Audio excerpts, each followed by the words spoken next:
friends, I hope y'all are having a great day. If you're new, my name's Alicia, and today's video is going to be a $35 budget video where I just show you how I took $35 worth of food and just make it last for a couple days for my family of 9 to 10 if you count the newborn. But anyways, I hope y'all enjoy, and let's get started. Here's a look at everything we got. There will be a shopping list with the prices in the description box shortly after this video goes up. But there's a bundle of bananas, a bag of onions, potatoes, 2 pounds of carrots, a thing of celery, a head of cabbage, 2 rotisserie chickens that are the chilled ones because they're significantly cheaper than the hot ones, and it doesn't matter for the recipes we're using them for. Anyways, a half a gallon of milk, a thing of oatmeal, 2 pounds of flour, a 1 pound bag of pinto beans, a 5 pound bag of rice, a jar of peanut butter, and a chocolate bar with toffee. The first breakfast is very simple. It's just some sliced bananas over oatmeal. I slice these and add a little bit of water and sugar to them to keep them from browning while I made the oatmeal. You could, of course, just slice them over the top of the oatmeal, and then you wouldn't have to fool with the water and sugar mixture. It's completely up to you. Anyways, we're just making oatmeal. You just add water and oats and let it either boil or steep in the hot water. My kids like adding brown sugar to theirs, but you could also add peanut butter. There's plenty of it. So the first lunch we're making is chicken and rice soup or stew, depending on how much broth you add. But I think the lunches and dinners could be exchanged for one another because they both make a lot of food, if that makes sense. But I'm starting this one off by putting my Instant Pot on saute mode, and I cut up some celery, onions, carrots, and cabbage. I just cut up maybe a fifth of the cabbage. It was not that much at all. I forgot to show the garlic at the very beginning of the video, but there is also a head of garlic, and I'll show it here in just a second. I'm also going to cut up a few cloves of it to add in once these veggies have sauteed just a little bit. At this point, I haven't shredded all the chicken from those 2 rotisserie chickens, so I'm just going to take off one of the chicken breasts and I'm going to dice it up. And then after this, my husband actually takes all of the chicken off the bones, and then we're going to make a broth out of the chicken bones, and we're going to use the chicken for the other 3 lunch/dinners. So to this soup, I'm also going to add some chicken bouillon because I haven't made the chicken broth yet. You could, of course, go ahead and make the chicken broth and then add it in. But anyways, I'm going to add 1 cup of rice to the soup along with 8 cups of water, and that ends up still not being enough. So I add a little bit more here in a little bit, and you could add even more than that because it still didn't have a ton of broth even after that. I also added salt and pepper. I'm going to cook this on the rice setting of my pressure cooker, and just don't forget to put the sealer thing on sealing and not venting, because otherwise it won't ever come up to pressure. Don't ask me how I know. But anyways, and then I'm going to let it do a natural release for about 10 minutes, and this is what it looks like afterwards. You can see not very brothy, so I added 2 more cups of water. Still not very brothy, but it was perfect for my family.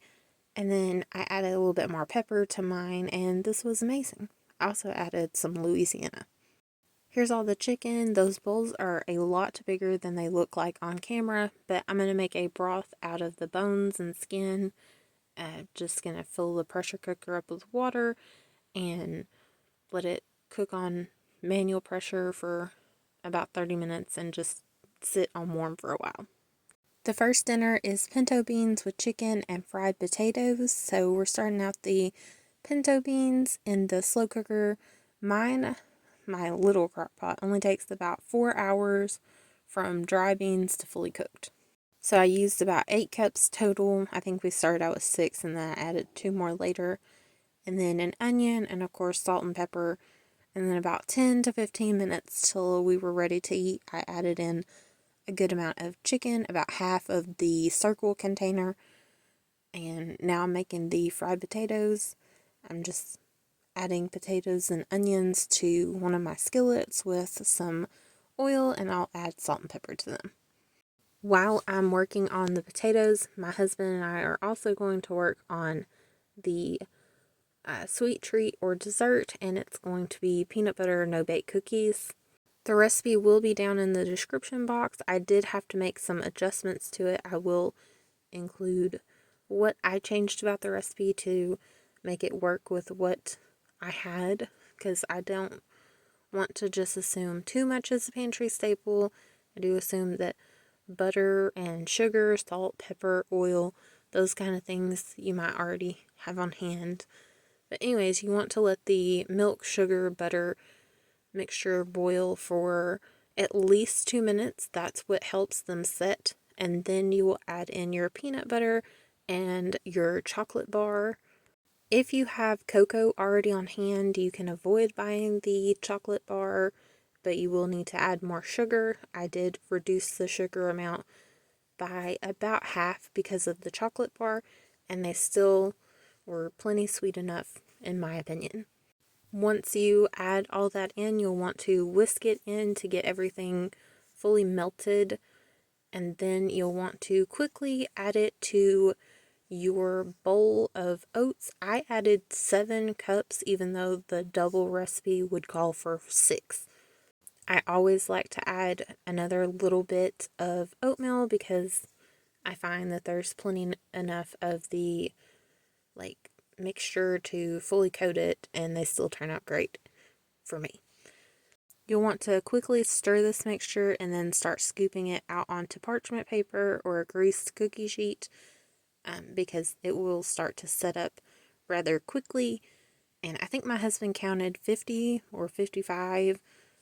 Either way, my kids were snagging a little bit of the mixture as he was making it. And now we're hopping back over to the pinto beans with chicken and fried potatoes. This is like a classic budget meal, in my opinion, and it never gets old. I just added salt, pepper, and Louisiana. I really like adding those things to my food, and it was good. Next up is another classic budget meal, and this was the second lunch recipe. So it's a chicken and dumplings. So you're adding a whole lot of chicken, and that was actually not that full bowl of chicken because I had already added some to the beans, but of course I didn't show you that before and after. Anyways, you'll want to saute all your veggies. I did not add garlic to this, so you can if you want to. I just don't typically add garlic to my chicken and dumplings. The dumplings are rather easy. You just add your flour with salt, and then you'll want to add some ice cold water to it until it forms a stiff dough. So you want to add it in slowly. Of course, there is a little bit of extra flour, so if you go overboard like I did, then you can just sprinkle in a little extra flour until you get the stiff dough consistency about like that. And you want your chicken and dumpling mixture to be boiling whenever you add your dumplings. That way they don't stick together. I didn't mention it a minute ago, but I did add all of the chicken broth that we made, along with salt, pepper, and parsley. I think I did show it on the screen though.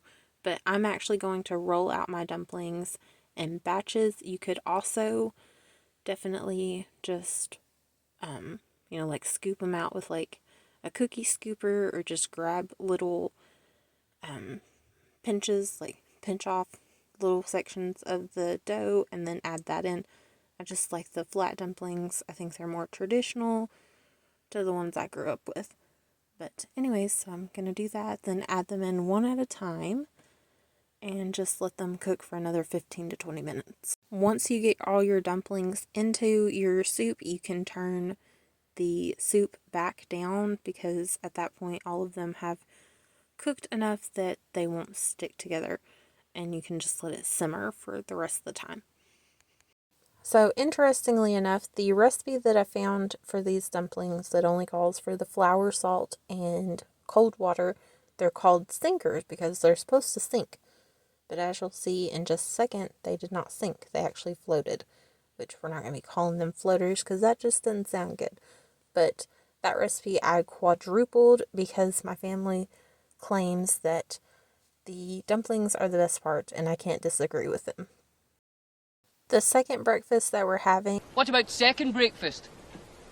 ...is fried potatoes and rice, except for we're not having this second breakfast as second breakfast. We're literally having it the next day. Do any of y'all's kids ask for second breakfast? The second dinner recipe we're making is a chicken egg roll in a bowl over rice. So we're using the last of the chicken, the rest of our massive head of cabbage, which was most of it, a onion that I diced it up, a few carrots, which was the last of the carrots that I shredded up, and then a couple stalks of celery, a few cloves of garlic that I minced up. I don't know if I already said those. And then I'm just going to cook a couple of cups of rice on the side, the same way that I always do. You just add double the amount of water to rice, and then you let it come up to a boil, put a lid on it, turn it down to simmer, cook it for 10 minutes, turn the heat completely off, but leave the lid on and let it sit for another 10 minutes. So you just saute all your veggies, then add your chicken, some chicken broth, soy sauce, sriracha, salt, pepper, and just let everything kind of simmer together until everything's to your desired doneness. If you like your cabbage to still be kind of crispy, cook it for less time, because everything that has to be cooked is already fully cooked, which is the chicken. I am also going to be adding onion powder, garlic powder, and a little bit of ginger powder. If you don't have these things, just omit them. It will barely change the taste at all. So how's everyone's year been so far? Did any of y'all make any New Year's resolutions, and have any of y'all already given any of them up? I tried not to make my resolutions too ridiculous this year. One of them was to just go outside. Another one was to read my Bible or study my Bible more. And I've actually been journaling in a notebook about what I've learned each day. I find that it's a lot harder to just mindlessly read the Bible if I have to write about what I've read.